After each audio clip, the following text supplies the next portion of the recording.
The alarm screamed through the command deck of the UES Constellation. Captain Hana ran her fingers through her short black hair and stared at the screen in front of her. What she saw made no sense. "Tell me that's a mistake," she said to the young officer at the sensor station. Myung shook his head.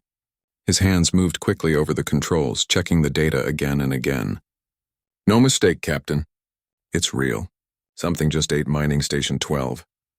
Hana walked closer to the main display. The object on the screen looked like a small moon at first, gray and rough, spinning slowly through space. But moons didn't move like that. Moons didn't change direction. And moons definitely didn't open up and swallow a 3-kilometer mining platform in less than 5 minutes. "What is it?" asked Colonel Jiwon from her position near the weapons console. She was older than Hana, with hard eyes that had seen too many battles. "I don't know," Hana admitted. She hated not knowing. "Get Dr. Taman up here now." The creature, if that's what it was, had appeared in the Kepler 442 system 3 hours ago. At first, the automated warning systems thought it was just a rogue asteroid. Space was full of rocks, but this rock had done something impossible. It had eaten. Dr. Taman arrived on the command deck 10 minutes later. He was a thin man with glasses that kept sliding down his nose. He studied dead things, ancient bones, and extinct animals. Hana wondered what use he would be against something very much alive. "Show me," Taman said, pushing his glasses up. Myung replayed the footage. The mining station had been harvesting ice from the rings around Kepler 442b. One moment it was there, lights blinking, workers going about their shifts. The next moment the gray mass had wrapped around it like a hand closing into a fist. The station's emergency beacon had screamed for exactly 12 seconds. Then silence. Taman watched the replay 3 times. His face grew paler with each viewing. "This is impossible," he whispered. "It's right there on the screen," Jiwon snapped. "Very possible." "No, you don't understand." Taman's fingers trembled as he pointed at the creature. "I've seen something like this before. In the old records. Very old records." Hana felt a cold weight settle in her stomach. "How old?" 3,000 years. Maybe more." The command deck went quiet. 3,000 years ago, humanity had barely left Earth. The galactic community had been young. Many species had not yet joined the collective council. "There's a record," Taman continued, speaking faster now, "from a species called the Vol. They wrote about a creature they called the Eternal Guardian. It was huge, lived in space, and could eat anything, matter, energy, even light." "What happened to it?" Hana asked. The records end suddenly. The Vol went extinct shortly after. Nobody spoke. The creature on the screen drifted slowly toward the next mining platform. Station 13 sat in its path, unaware of what was coming. "All ships, weapons ready," Hana ordered. "Target that thing. Fire on my mark." The Constellation was humanity's most advanced warship. It carried enough firepower to crack a planet. Surely it could stop one creature. They fired. Nuclear missiles streaked across space, leaving bright trails. Kinetic rounds followed, moving at incredible speeds. Energy beams lanced out, hot enough to melt steel. Everything hit the creature at once. The explosions lit up the dark of space like a new sun being born. For a moment, Hana dared to hope. Then the light faded. The creature was still there. But now it was bigger. Visibly, measurably bigger. "It's growing," Myung said, his voice barely above a whisper. "It ate our weapons." "It's growing." Jiwon slammed her fist on the console. "Impossible!" "Nothing can—" The creature moved. Fast, much faster than before. It fell upon Station 13 like a starving animal. This time there was no 12-second warning. The station simply vanished into the gray mass. "Captain," Myung said urgently, "I'm picking up something." A signal from the creature. "A signal? What kind?" "I don't know. It's not like any language I've ever heard. It's more like—" Myung struggled to find the words. "Like feelings.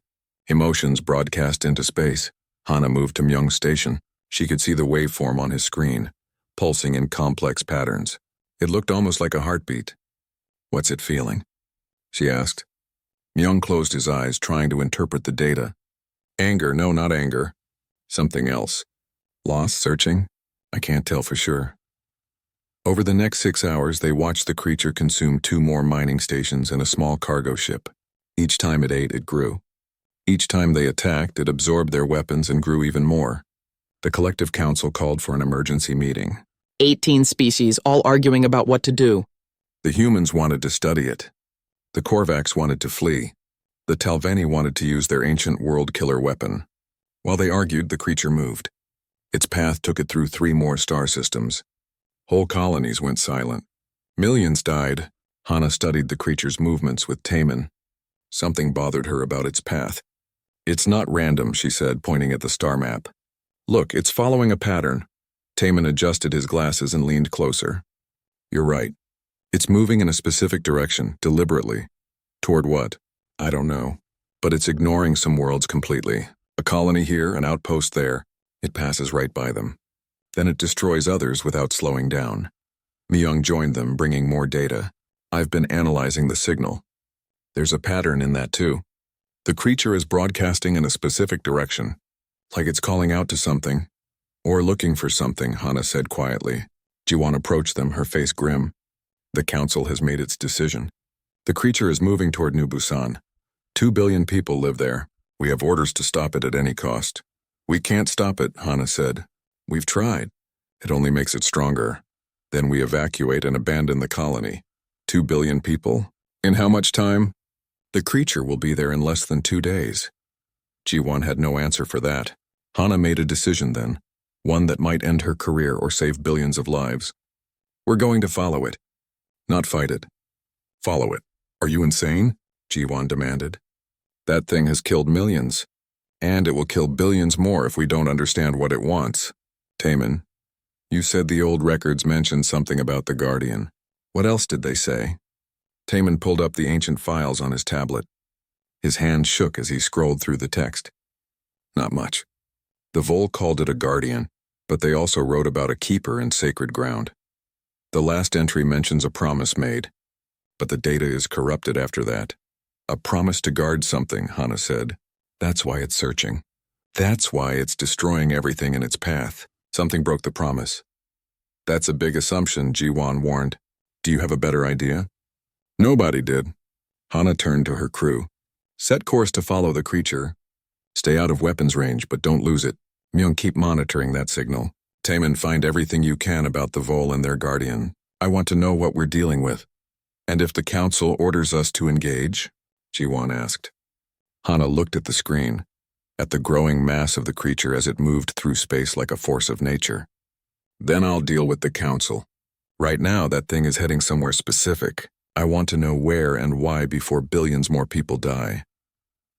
The constellation turned and followed the Devourer into the dark between stars.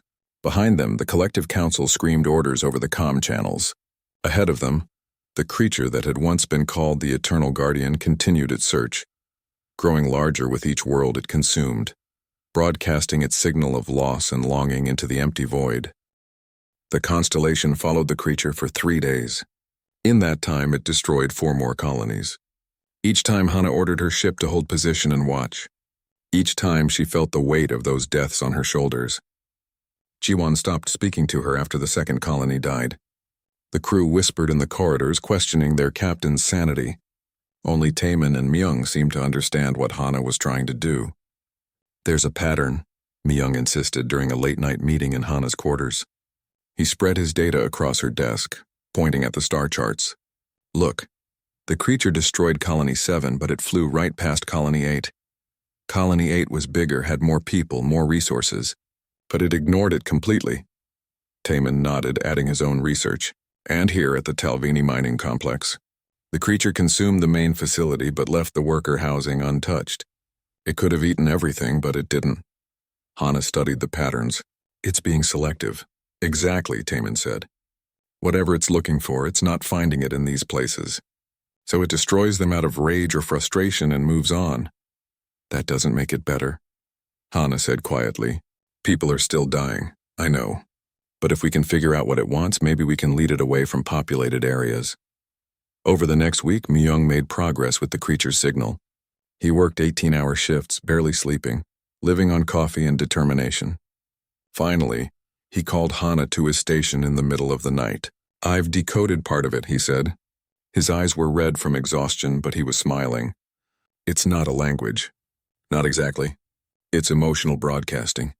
The creature is transmitting what it feels. And what does it feel? Hana asked. Myung played the translated signal through the speakers. It came out as a low, mournful sound that made Hana's chest ache. Grief, he said. Loss and searching. Constant, desperate searching. Searching for what? I don't know. But whatever it is, the creature has been looking for a very long time. Hana contacted the one person who might have answers. Historian Somin lived alone on a research station at the edge of collective space. She spent her life studying dead civilizations and forgotten histories. If anyone knew about the Vol and their guardian, it would be her. It took 2 days to reach Somin's station. The old woman met them in person, her face wrinkled but her eyes sharp and clear. I was wondering when someone would come asking about the guardian, she said, leading them into her archive. The room was filled with data storage units, old books, and artifacts from 100 dead species. You know about it? Hana asked. I've spent 40 years studying the Foal. Of course I know about it. Somin pulled up an old text on her display. The writing was strange, angular, nothing like human letters. The Vol called it many names. The Eternal Guardian, the Star Keeper, the one who remembers. What did it guard? Taman asked, leaning forward. Somin's fingers moved across the display, bringing up images. They showed the creature, smaller than it was now, but still massive. In the images, it was wrapped protectively around a small moon. The Vol never wrote exactly what the Guardian protected. They only said it was a sacred trust, a promise made between the Guardian and someone else. The text says the one who spoke with gentle voice and the promise made under alien stars. Hana felt a chill run down her spine. A promise to guard something. Yes, and according to the Voltex, if that trust was ever broken, if what the Guardian protected was taken or destroyed, it would rage across the stars until it found what was lost. Jiwon had been standing silently in the corner. Now she spoke up. So something broke its promise and now it's destroying everything to find what was taken. That's my theory, Somin said. But the Vol records end abruptly. Their civilization collapsed shortly after writing these texts. We don't know why. Back on the constellation, Hana gathered her senior staff. 17 worlds had been destroyed now.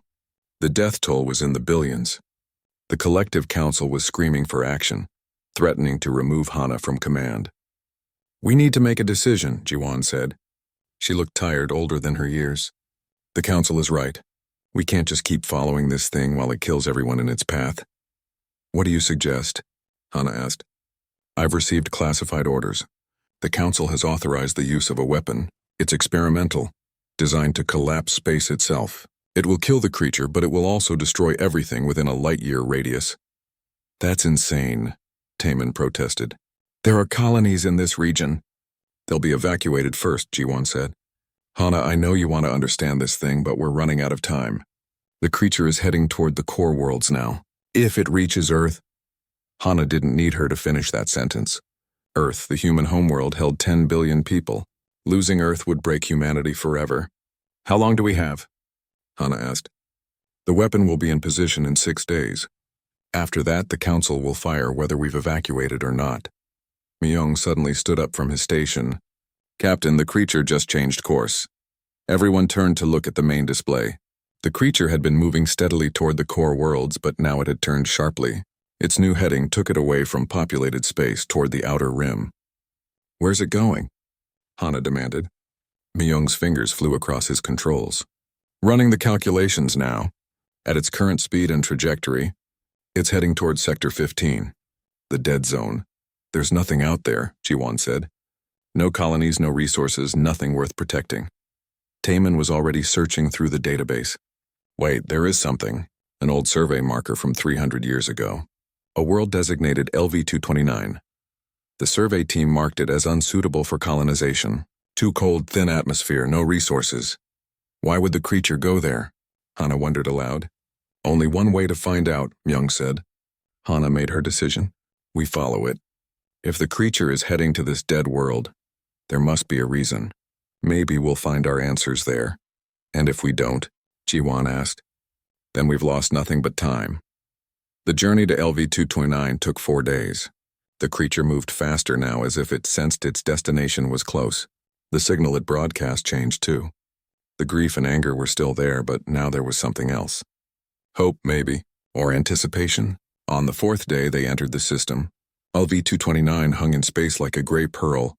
unremarkable and lifeless. The creature approached the planet slowly, almost carefully. Then it stopped. For the first time since this nightmare began, the Devourer went completely still. It hung in orbit above a specific point on the planet's surface, not moving, barely breathing. "It's here," Myung whispered. "Whatever it was looking for, it's on that planet." Hana stared at the dead world below. Somewhere down there was the answer to everything. The reason for the destruction, the death, the endless searching. "Prepare a landing party," she ordered. "We're going down." "Captain, that's suicide," Jiwon protested. "The creature could attack at any moment." "No," Taemin said, studying the creature's behavior on the sensors. "Look at it. It's not aggressive anymore. It's waiting, like it wants us to go down there." Hana checked her equipment belt and headed for the shuttle bay. "Taemin, Myung, you're with me." "Jiwon, you have command. If the creature attacks, get the constellation out of here. Don't try to save us." "Hana, that's an order, Colonel." The shuttle descended through LV-229's thin atmosphere. The planet's surface was exactly as the old survey had described. Gray rock, windswept plains, no vegetation, no water. A dead world that should have held nothing of interest. But as they flew over the surface, following the coordinates directly below the creature's position, they saw something impossible. Ruins. Human ruins. "This can't be right," Myung said, staring out the window. "There are no records of human colonies this far out. Not 400 years ago. They landed near the ruins. The structures were small, weathered by centuries of wind and dust. It had been a research outpost once, maybe housing 20 people at most." Hana stepped out of the shuttle, her boots crunching on the gray soil. Above them, visible even in daylight, the creature hung in the sky like a second moon, watching, waiting. They walked through the ruins slowly, carefully.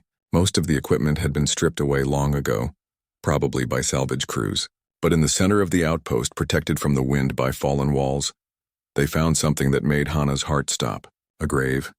Simple stone arranged carefully, and on it words carved by human hands. Hana knelt beside the grave. The stone was rough, cut from local rock, but the words carved into it were still clear after all these years. "Here lies Daeho, teacher. Friend. Bridge between worlds. You showed me what it means to be more than hunger. 2441-2479. Daeho," Hana whispered, running her fingers over the carved letters. "Who were you?" Taemin was already searching through the ruins, looking for anything that might tell them more. Myung stood apart, his scanner pointed at the creature hovering above them. "The massive being had not moved since they landed, Captain," Taemin called out. "I found something." In what had once been the main research building, Taemin had discovered a data storage unit. It was old, covered in dust, but miraculously still intact. The power cell was dead, but Myung had spare batteries in his pack. They connected the storage unit to Myung's portable reader. For a moment, nothing happened. Then the screen flickered to life, showing a menu of files. Video logs. Hundreds of them. Hana selected the first one. The image was grainy, but clear enough. A man appeared on the screen. He was young, maybe 30, with kind eyes and a gentle smile. He wore the uniform of a colonial research team. "This is Daeho, research specialist stationed at Outpost LV-229, he said. His voice was warm, friendly. Day 1. "I've arrived at what might be the loneliest place in the galaxy, but that's okay. I'm here to study the local geology and see if there's anything useful." "Probably not, but that's science for you." Hana skipped ahead, looking for anything that might explain the grave and the creature. The logs showed Daeho's daily life. He took samples, ran tests, sent reports back to the colonial authority. He seemed happy, even alone on this dead world. Then, 3 months into his stay, something changed. The log showed Daeho running through the outpost, alarms blaring. "There's something out there," he said breathlessly. "Something big just entered orbit. Getting readings now. It's biological, alive, and it's hurt." The next log showed the creature, but it was smaller then, maybe a quarter of its current size. And Taemin had been right. It was hurt. Part of its mass was blackened, diseased-looking. The creature was dying. "I don't know what it is," Daeho said in the log, his voice full of worry, "but it's suffering. I can see that much. It's trying to land but keeps failing. If it crashes at full speed, it will destroy the outpost and probably me with it." Against all common sense, against all his training, Daeho decided to help. The logs showed him working day and night. analyzing the creature's biology, trying to understand what was killing it. It's a parasitic infection, he explained in one log, his face exhausted but excited. Something is eating it from the inside. I think I can synthesize a treatment, but I'll need to get close to it. Very close. Hana and her team watched, amazed, as the log showed Daiho approaching the dying creature. He carried a sprayer full of medicine he'd created from the outpost's basic supplies. The creature should have killed him instantly. Instead, it let him approach. Easy, Daiho said softly in the recording. I'm here to help.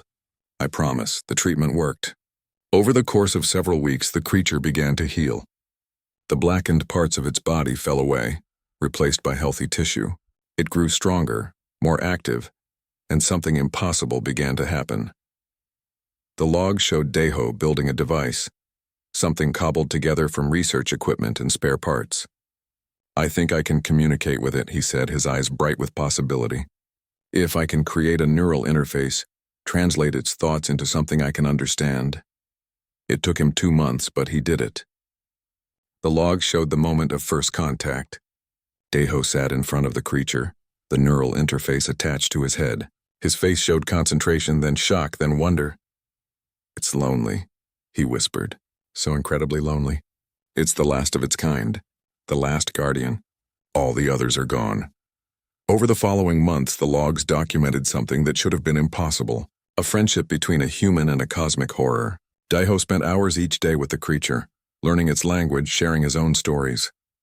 It was once part of a species that guarded worlds, Daiho explained in one log. They protected life wherever they found it. But something happened, some great disaster, and they all died. All except this one.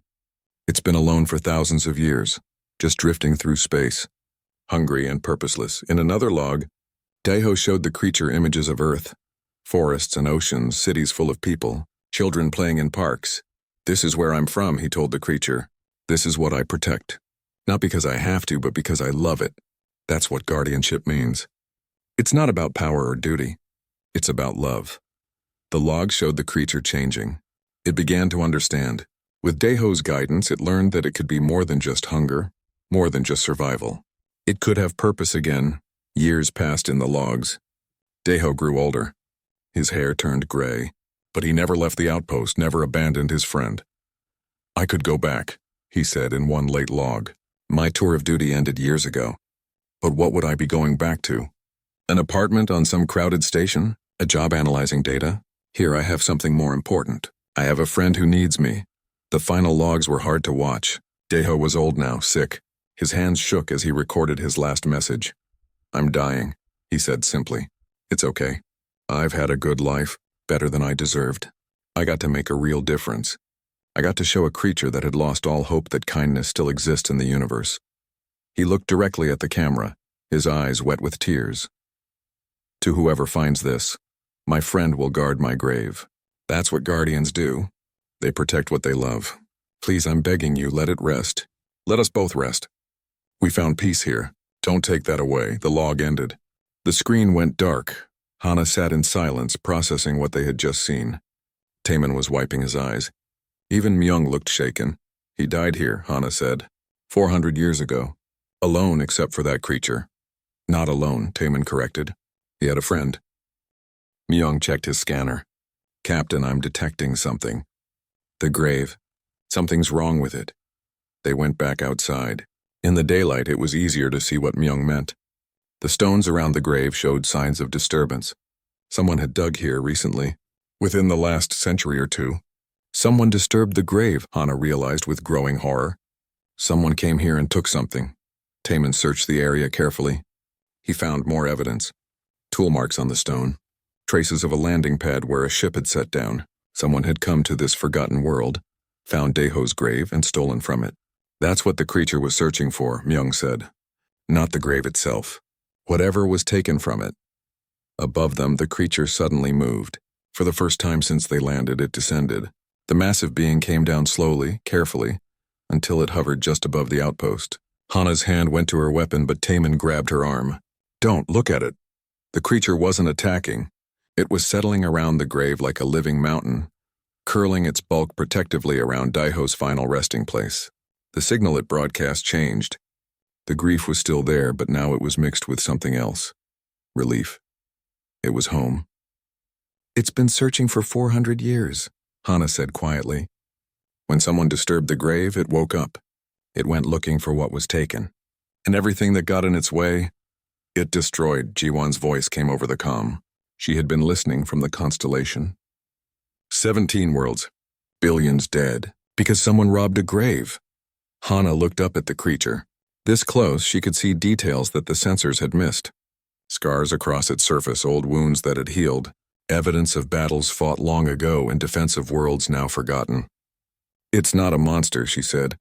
"It's a guardian that failed. It couldn't protect its friend's grave, so it went searching, trying to make things right. But it was so angry, so hurt, that it couldn't see what it was doing." Myung was accessing more of Daeho's logs. "Captain, there's more here." Daeho documented everything, including what was buried with him. He pulled up an image, a simple journal, handwritten, pages filled with Daeho's neat handwriting and rough drawings of the creature. His journal, Taemin breathed. That's what was taken. His personal journal where he wrote about his friendship with the creature. Hana understood then. The journal wasn't just a book. It was proof of their bond. It was memory made physical. To the creature, it was sacred. And someone had stolen it. "We need to find that journal," Hana said. "The Collective Council won't care," Jiwon replied over the comm. "They've already authorized the weapon. In 3 days, this planet and everything on it will be destroyed, including the creature." Hana looked at the massive being curled around the grave of its only friend, a guardian that had waited 4 centuries, keeping a promise to a dead man, a creature that had destroyed 17 worlds not out of malice but out of grief. "We have 3 days," she said. "We're going to find that journal and bring it back, and then we're going to figure out how to save this creature's life." "Hana, be reasonable. This is my ship, Colonel. My command. We're finding that journal."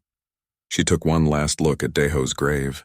The stone was simple, the words plain, but it represented something incredible, a bond between species that should have been impossible, proof that kindness could reach across any divide. "We're not letting this end in more death," Hana said firmly. Daeho showed this creature what it meant to be more than hunger. Now we're going to show the galaxy what it means to honor a promise. The search for the journal began immediately. Hana sent urgent messages to every colonial archive, every museum, every private collector she could think of. Someone had taken Daeho's journal from his grave. Someone had to know where it was now. Historian Samin proved invaluable. She had connections throughout the academic community. People who studied old artifacts and forgotten histories. Within 12 hours, she had a lead. A colonial survey team visited LV-229 about 150 years ago, she told Hana over a video call. They were cataloging abandoned outposts. The team leader's name was Jinsu.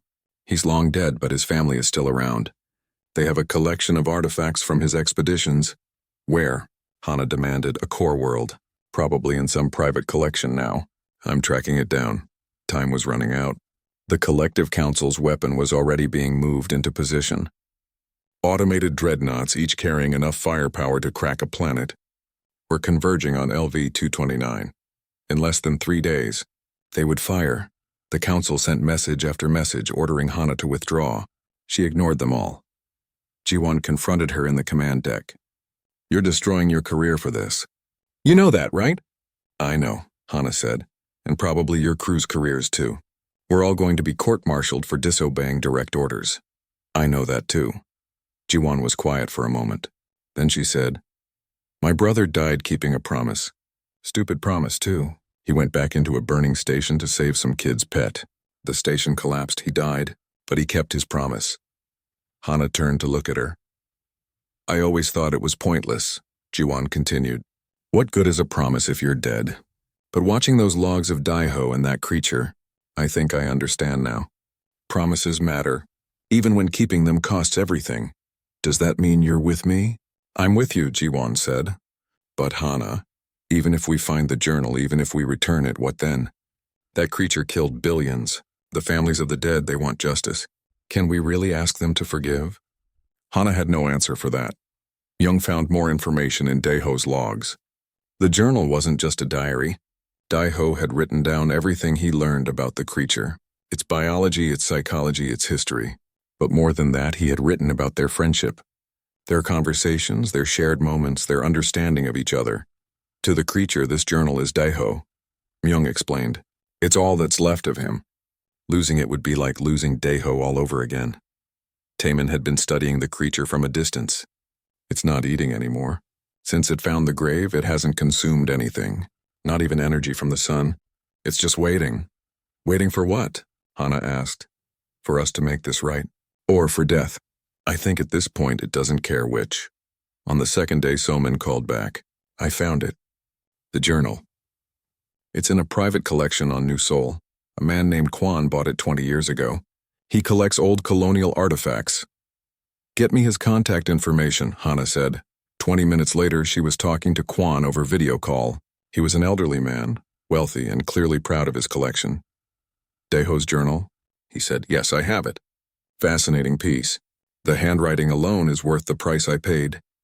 I need it, Hana said bluntly. Kwan laughed.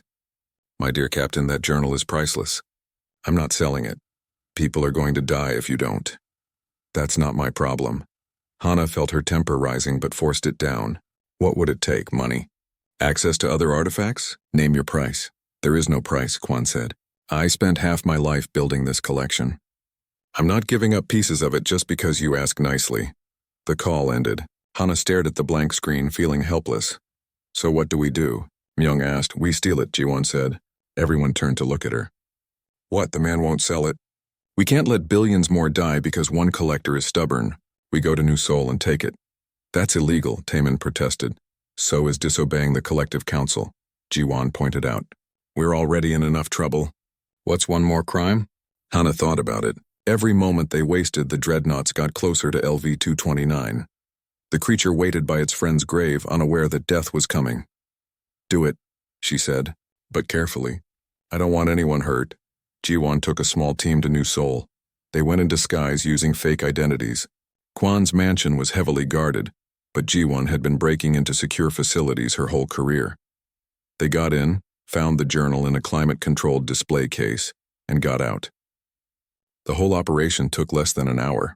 When Hana held Daeho's journal in her hands, she felt the weight of history. The leather cover was worn smooth by handling. Inside, page after page of neat handwriting. Drawings of the creature, notes about their conversations. One entry caught her eye. Today I asked my friend what it feared most. It thought for a long time, then answered, forgetting. I have lived so long, seen so much that memories blur together. I'm afraid that one day I will forget why I existed, why my kind were guardians. I'm afraid I will become only hunger again.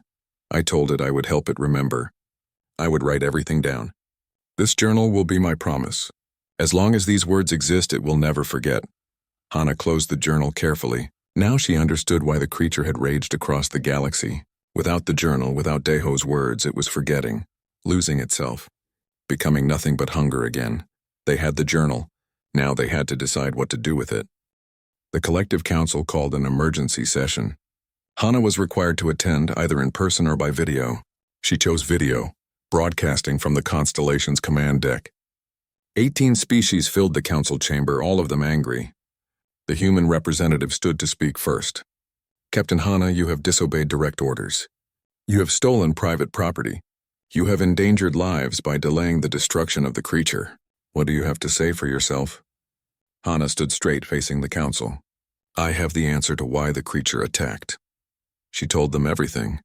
About Daeho, about the grave, about the journal. She played parts of Daeho's video logs, showing the impossible friendship between man and monster. The council chamber was silent when she finished. Finally, an old Talvini representative spoke. This is a touching story, Captain, but it changes nothing. The creature has killed billions. It must be destroyed. Why? Hana challenged. So we can feel like we did something. So we can pretend justice was served. Justice is not pretend, the human representative said coldly. People are dead. Families destroyed. World's gone. Someone must pay for that. The creature was searching for what was stolen from it, Hana argued. We humans disturbed that grave. We took the journal. This is our fault. That doesn't excuse mass murder, another council member said. Taemin stepped forward, joining Hana on the video feed. But it does explain it. The creature isn't evil. It's not some mindless destroyer. It's a guardian that was driven mad by loss. If we kill it now, we're not serving justice. We're just adding more death to death. The council argued for hours. Some wanted the creature destroyed immediately. Others were moved by Deho's story and wanted to find another solution. The votes split down the middle. Finally, an unexpected voice spoke up. An elderly representative from the Vole descendants, the species that had once worshipped the Guardian. "We have a saying among my people," she said, her voice trembling with age. "A guardian broken is not a guardian lost. It can be healed, restored to purpose. The creature did terrible things, yes, but it did them out of grief, not malice. We should give it a chance to be what it was meant to be." "And what is that?" the human representative demanded. "A protector, not a destroyer." The vote was called. It came down to one decision: destroy the creature or find another way. The council split almost evenly, but in the end, by a margin of just 2 votes, they chose mercy over vengeance. But mercy came with conditions. The creature must be contained, the council decreed. It must never be allowed to threaten populated worlds again. It will remain on LV-229 isolated and monitored. If it ever tries to leave, if it ever poses a threat again, it will be destroyed immediately. Hana accepted the terms. It wasn't perfect, but it was better than death. Now came the hard part. She had to return to LV-229 and convince the creature to accept this solution. She had to give it back the journal and ask it to choose life, even a life of isolation over death. The constellation made the journey back to LV-229 in silence. Everyone aboard knew they were coming to the end of something. Whether it would be a good ending or a tragedy remained to be seen. When they arrived, the creature was still there, curled around Deho's grave. The dreadnoughts hung in orbit, weapons charged, waiting for the signal to fire. Hana took the journal and went down to the planet's surface alone. Jiwon protested, but Hana insisted. "This is something I have to do myself," she said. She walked through the ruins to the grave. The creature watched her approach but didn't move. Hana knelt beside the grave and placed the journal on the stone. "I brought this back for you," she said quietly. Deho's words. His memories. Everything he wrote about you, about your friendship. It belongs here with him. The creature slowly uncoiled. A tendril of living matter reached out, touching the journal gently, almost reverently. The signal it broadcast changed. The grief was still there, but now it was mixed with gratitude. Hana took a deep breath. "I need to ask you something. Will you stay here? Will you guard this grave and nothing else? The galaxy will leave you in peace, but only if you promise never to leave this world." The creature was silent for a long moment. Then, through Myung's neural interface back on the ship, it sent a message. Myung translated it over the comm. "Deho taught me that love is stronger than hunger. That protection matters more than power. I will keep my promise forever." Hana felt tears running down her face. She stood and bowed to the creature, a gesture of respect between equals. "Thank you," she whispered. Above them, the dreadnoughts powered down their weapons and began to withdraw. The creature settled back around the grave, the journal held carefully in its embrace. The nightmare was over, but the cost had been terrible and no one would forget that. The solution came from an unexpected place. Dr. Taman had been studying the creature's biology for weeks, trying to understand how it sustained itself. What he discovered changed everything. "It doesn't just eat," Taman explained to Hana in the ship's laboratory. "It transforms. Matter becomes energy. Energy becomes matter. It's a perfect cycle. And right now it's dying." "What do you mean?" Hana asked. "Look at these readings. Without regular feeding, the creature is slowly consuming itself. It's keeping its promise not to leave, not to hunt. But that means it's starving. In maybe 5 years, 10 at most, it will be dead." Hana felt sick. They had saved the creature from execution only to condemn it to a slow death by starvation. Taman continued. "But there's another possibility. What if the creature didn't need to hunt? What if we could create a sustainable relationship between it and LV-229? I don't understand. The planet has a core. Geothermal energy, minerals, basic matter. If the creature integrated with the planet itself, it could feed slowly, sustainably, without ever needing to leave. In return, the creature's biological processes could transform the planet. Make it livable. You want to merge them? The creature and the world? Yes, it would take time, maybe decades, but it could work. The creature becomes part of the planet, and the planet becomes a living monument to Deho's memory. Hana brought the proposal to the collective council. They were skeptical but agreed to let Taman try. After everything that had happened, it seemed like the least they could do. The process began slowly. Taman worked with the creature, Communicating through Myung's neural interface, he explained what would happen, what the creature would need to do. The creature understood. More than that, it welcomed the idea. To become one with the world that held Daeho's grave felt right. Permanent. A way to keep its promise forever. Hana watched as tendrils of the creature's body began to sink into the ground around the grave, not destroying but connecting, becoming part of the soil, the rock, the very foundation of the world. It took 3 months. During that time, Hana and her crew stayed in orbit, monitoring the transformation. Slowly, incredibly, LV-229 began to change. The gray soil took on hints of color, green in some places, blue in others. Water began to flow, pulled up from deep underground by the creature's biological processes. The thin atmosphere thickened, became breathable. "It's creating an ecosystem," Taemin said, amazed, "using its own body as the foundation for life." Myung monitored the creature's signals. They had changed. No longer grief or anger, but something peaceful. Content. Jiwon stood beside Han on the command deck, watching the transformation. "I never thought I'd see something like this," she said quietly. "None of us did," Hana replied. The collective council observed the changes with growing interest. Some species saw the potential for similar projects on other dead worlds. Others simply saw it as a fitting end to a tragic story. But not everyone was satisfied. The families of those who died in the creature's rampage demanded justice. They didn't want transformation or redemption. They wanted punishment. Hana received thousands of messages. Some were hateful, calling her a traitor to humanity.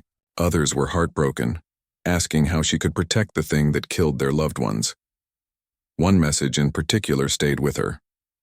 A woman named Yoonji, who had lost her entire family when the creature destroyed her colony. "I understand what you're trying to do," Yoonji wrote. "I've read about Daeho in the journal. It's a beautiful story.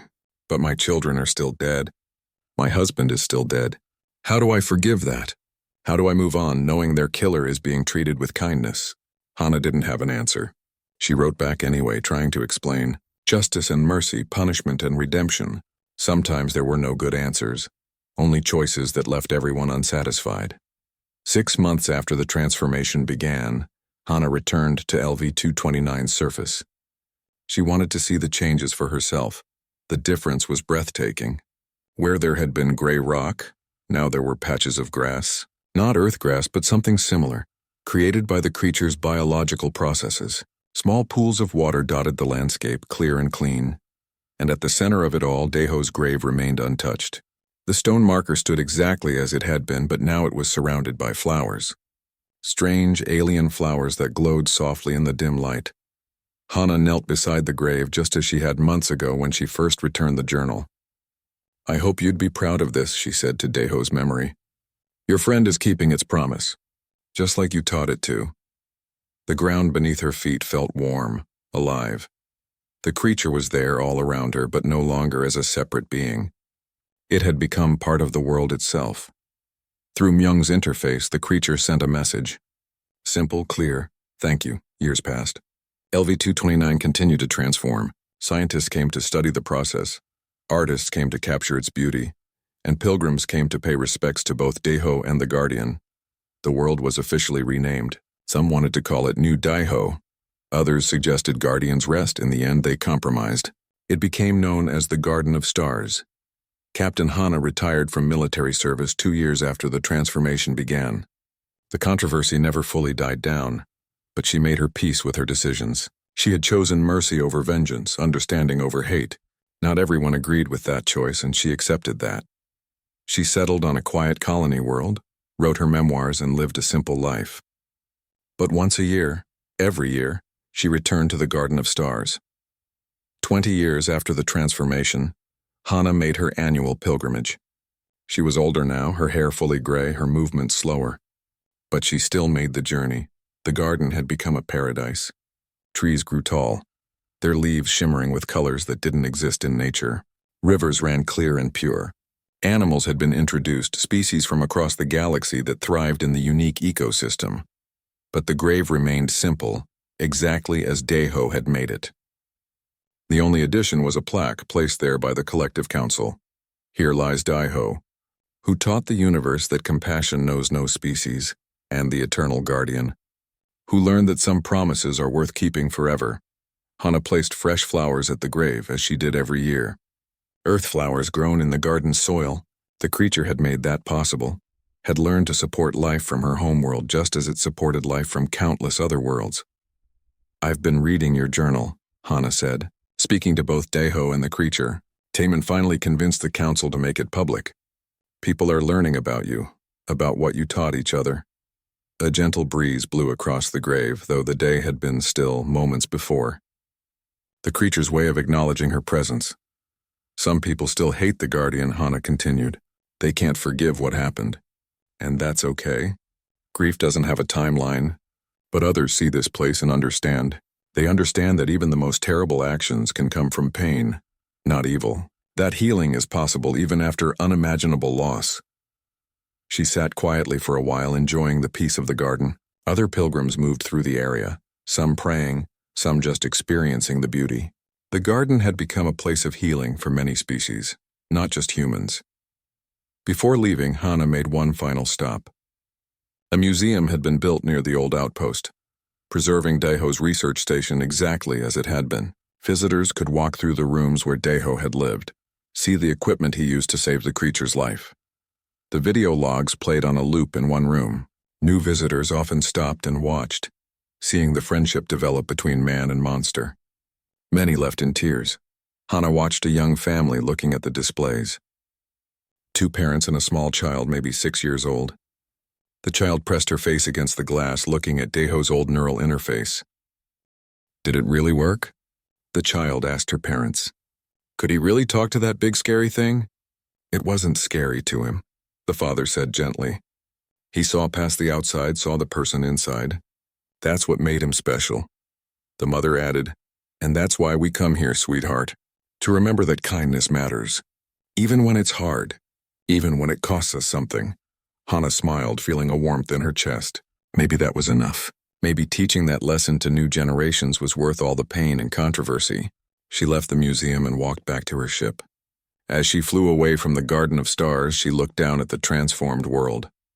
From space, it looked like a jewel, blue and green and alive. The creature was still there, would always be there, keeping its promise, guarding not just a grave but a memory of a time when a lonely human and a lost monster found each other in the darkness and created something beautiful. Hana thought about Yunji, the woman who had lost her family. They had corresponded over the years. Yunji had never forgiven the Guardian, and Hana understood that.